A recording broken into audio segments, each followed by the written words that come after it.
Jimmy. Cobras! The news alarms are going off all over the building.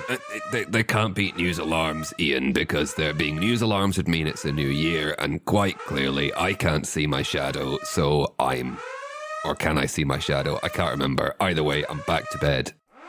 I mean, last time I checked, you were not a groundhog. Just because I haven't shaved for a couple of weeks, the differences are hard to distinguish. I see. But the alarms are going off all over the building. Look. Oh, you. Silence the alarms, please. Yeah, thanks. Okay, so the interns are taking care of that, but we need to get up and, get back into the studio and do the thing again, tell people about the news, all that jazz. Right, and also do long-winded, hackneyed intros for news-based tabletop podcasts? Well, yeah, that's a given, I would assume, at this stage. Right then, here we go. I'm Jamie Adams. I'm Ian McAllister, and I can still taste Christmas cake. And this is Brainwaves episode 89, bringing you the best in tabletop gaming news. These are the headlines for the week of the 10th of January, 2022. Asmodee embraces the future. Hasbro magics up a president. And turn to page 96 to get knighted. All this and more on this episode of Brainwave. We're kicking off 2022 with perhaps the biggest news story of the last couple of years. Asmodee, the juggernaut that stands astride the hobby like a colossus, has changed hands once more. Now, we initially covered the story back in episode 83 and mentioned the initial asking price for Asmodee was $2 billion. Now, Embracer Group AB, which also owns several companies, including Dark Horse Media and the computer game company THQ Nordic, has bought Asmodee for 2.75 billion euros, or $3.11 billion. Now, whereas the previous owners of Asmodee, PAI Partners, was pretty much just using Asmodee for investment for the sake of investment, Embracer Group has a reputation for growing the companies it buys and lets them operate fully independently and have full creative freedom. Asmodee's CEO, Stefan Carville, is staying in his current role throughout the process. There is some speculation that Embracer will bring some of the intellectual properties it owns to Asmodee's companies, so potentially get ready for a lot more intellectual property-based board games hitting the market. But we are not done with Asmodee quite yet. As part of the acquisition information that was put out, it was revealed that Asmodee had acquired Miniatures Market at some point during 2021. Miniature Market is one of the largest hobby game retailers in the United States, and the news came as a surprise to many. What's that in the sky? Is it a bird? Is it a plane? No, it's more news about Asmodee. We've reported a couple of times on the Asmodee price hikes, and it seems another one is coming. Now, the list of publishers affected is pretty extensive. Asmodee claims this is due to the increase in raw material costs over the last year, and is the second time Asmodee has raised prices of some of their catalogue in 6 months. Now, let's try and unpack some of that. Let's go back to the first story. Now, Asmodee's acquisition, it's an interesting company that's taking control of it. What will this mean for the average game person? I don't know. It is not much initially. Yeah. Maybe I don't know much. Yeah, as we said, maybe some more IP themed games. But it is good to see that Embracer has a track record of allowing the companies it owns creative freedom. The cynic in me says we'll see how that turns out in the long run, as most of Embracer's acquisitions took place in 2021.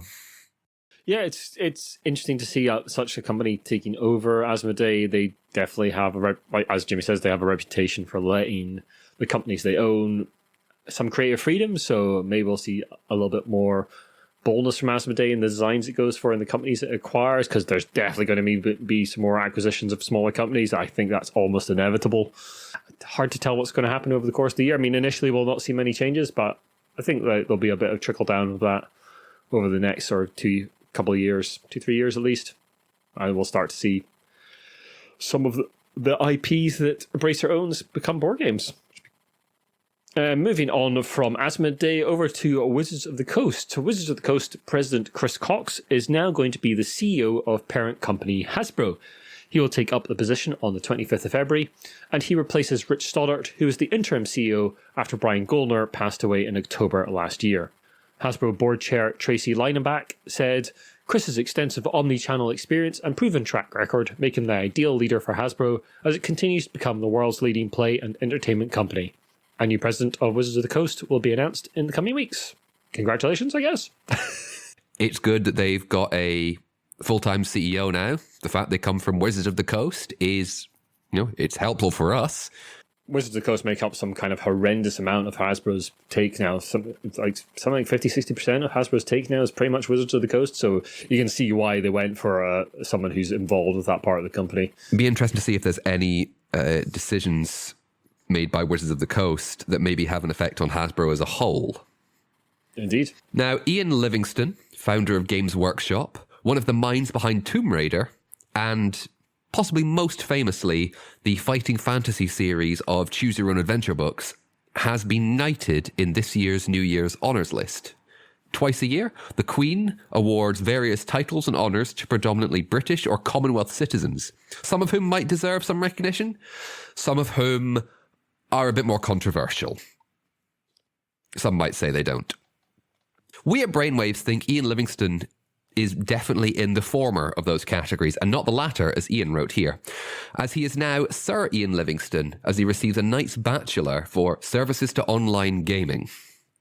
Now, when UK Games Expo asked Sir Ian about the honour, he said, "I'm delighted and very proud to be awarded a knighthood.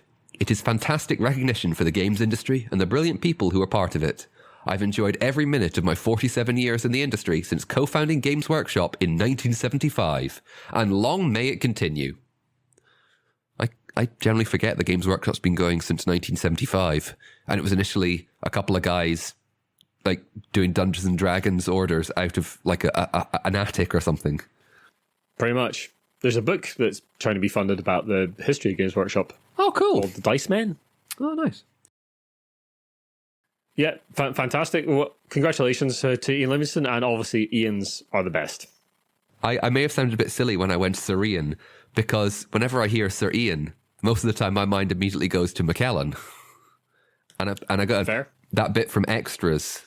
I mean, I hate Ricky Gervais, but I think some of the other performances on Extras are amazing. And Ian McKellen's bit where he goes, "Sir Ian, Sir Ian, Sir Ian, Sir Ian, action wizard, you shall not pass. Sir Ian, Sir Ian, Sir Ian, Sir Ian." Obviously he does it a lot better because I am no Ian McKellen. Not even an Ian. Not even an Ian. Just the worst.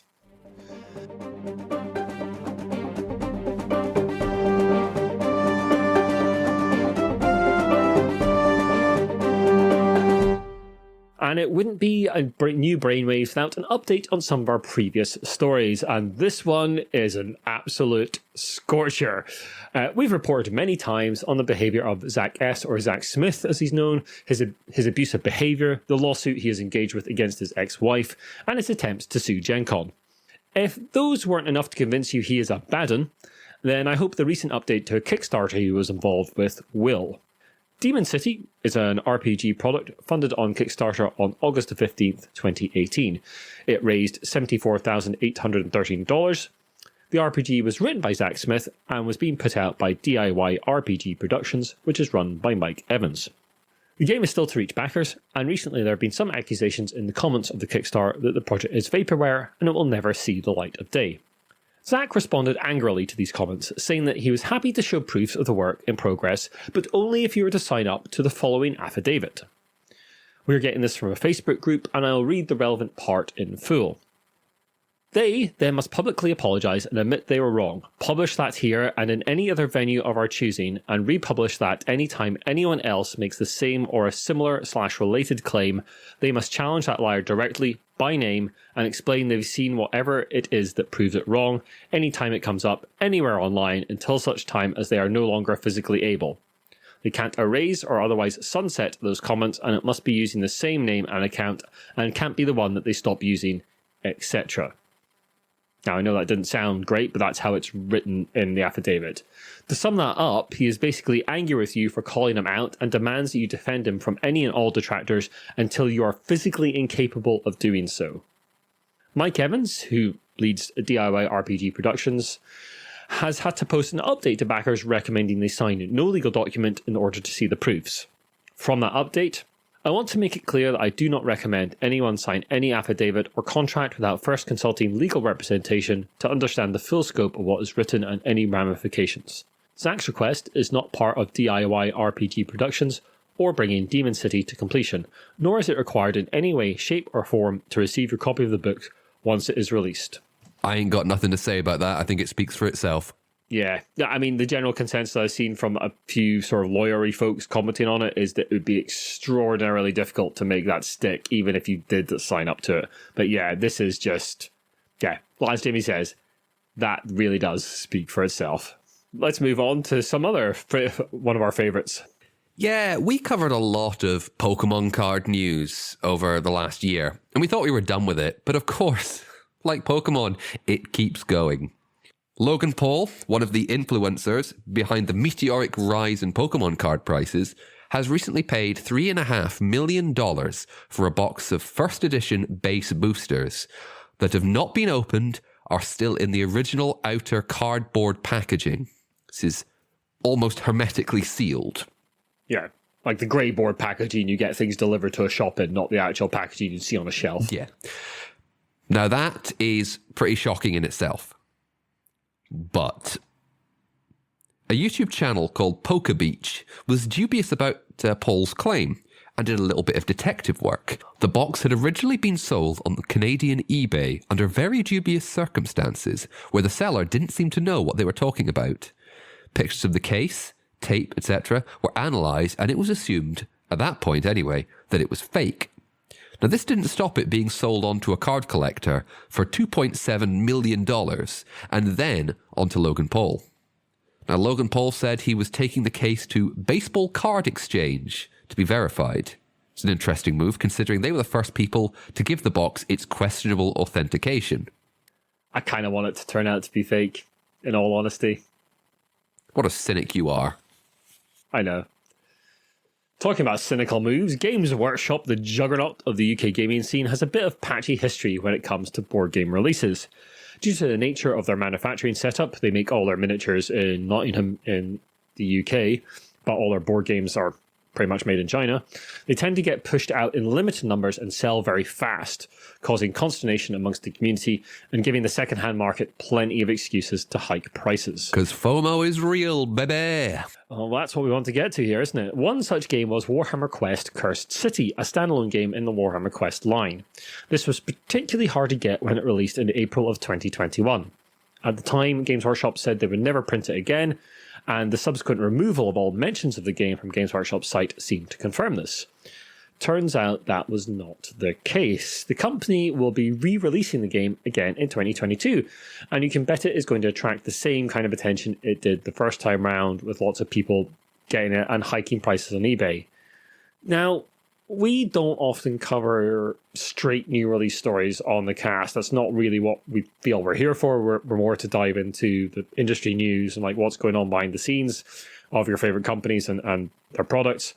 But we wanted to highlight this one because it kind of shows that those Kickstarter projects, you know, those ones that are limited or any of that sort of limited edition games, they tend to come around again. If they've been successful enough, companies will tend to reprint them because they know the demand is there. Don't pay massively over the odds for limited edition games. You don't need to. They will come around again, absolutely. So, or someone will buy them and re-release them under a different name with a different theme, but the game is effectively the same. These things will come around again. Don't worry about it. I mean, I think I remember the third edition Space Hulk. I think that had 3 print runs, and every single time they said, "Oh, we're never printing this again," and then they did. On the subject of Space Hulk, if the Cursed City is still popular after this reprint, which it quite probably will be, is it possible, however slim, that we may be seeing the potential germs of a new Space Hulk in the cash cow kind of in the cash cow area? I mean, the Blackstone Fortress, which was their sort of sci-fi version of Warhammer Quest, was extremely popular as well, so I wouldn't be surprised. In an open letter, an anonymous freelancer said this of the role-playing game Pathfinder. Pathfinder has a slavery problem. That is not something I thought I would be writing at the close of 2021, but here we are. The fixation on slavery as an institution, as a plot hook, as a fixture in the world of Pathfinder is at times baffling and at times infuriating. Even as black fans, players and writers express our outrage and discomfort over and over again, certain writers at Paizo continue to ignore us and use an awful source of pain as fodder for their entertainment. They give the example that there are 126 references to slaves and slavery in the 402 pages of the recent release, Basalom City of Lost Omens. In response to this open letter, Eric Mona, Chief Creative Officer at Paizo, said, "Going forward, we plan to remove slavery from our game and setting completely. We will not be writing adventures to tell the story of how this happened. We will not be introducing an in-world event to facilitate this change. We're just going to move on from it. Period." Naturally, this has led to a backlash from people in the community, as many felt that fighting against slavery, a staple of the fantasy genre, was under attack. At this time, Paizo have not commented further on the announcement, though we'll likely hear more about it in the future. It's an odd one. It's such subject matter, it's hurtful to a lot of people. So why not remove it from your saying? I mean, if you agree around your own personal table that you want those kind of themes in your game, no one's going to stop you. I mean, I personally don't think you should, but whatever. No one's going to stop you doing it. So, but why not take it out of the saying? Especially if, like this freelancer says, they believe that Pathfinder has a bit of a fixation on it.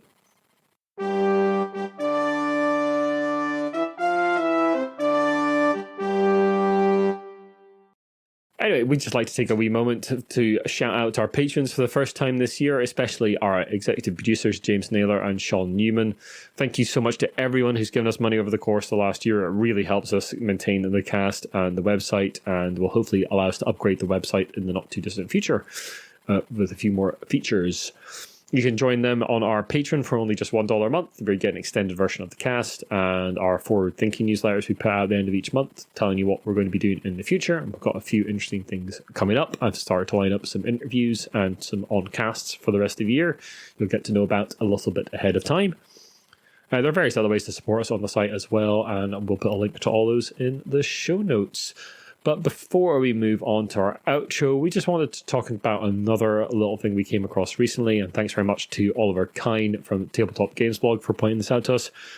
I think we maybe talked about this sometime last year or the previous year. There was a small survey about sexism in board games, and there's been a bigger study done by the same person as part of their honours degree.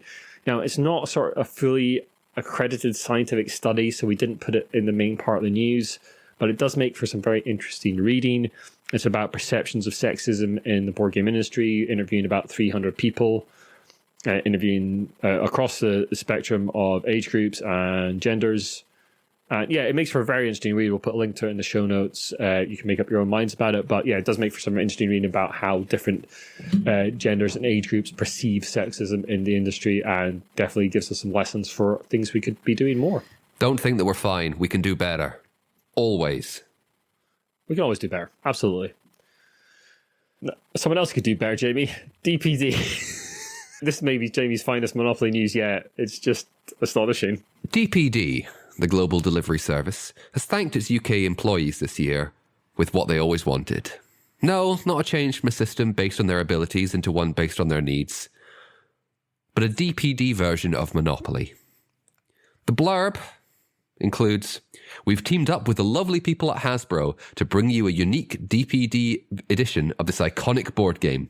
It comes with a massive thank you from your senior management team for everything you've done this year to provide an awesome delivery service to our customers. Playing as a delivery person, a parcel, a DPD logo, a DPD lorry, a DPD van, or a DPD wee buggy thing, travel from London Distribution Centre all the way to Birmingham Distribution Centre via Peterborough Depot, Cardiff Distribution Centre, and Edinburgh and Leeds Distribution Centres. Why not collect hubs in place of stations, or the DPD head offices and credit management and claims instead of the utilities? A game. It's just like work." That is just absolutely astonishing. Let's not give them a bonus or extra time off or anything like that. Let's give them a DPD version of Monopoly. I've got no idea what the DPD has done for its staff. I just think, in many ways, it's quite an interesting move to go, here, have a Monopoly. Also, I'm sure there were other things. I hope so. I really hope so. But thanks very much for listening. If you like what you've listened to, the best way to help us out, share the podcast and maybe drop us a wee review or a wee rating on iTunes or Spotify or whatever. You can follow us on Discord, Twitter, Instagram, Facebook. Website is giantbrain.co.uk.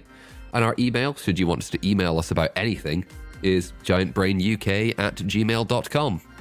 Look after yourselves, everybody. Have a good year. Bye. Happy New Year, everyone. Bye-bye.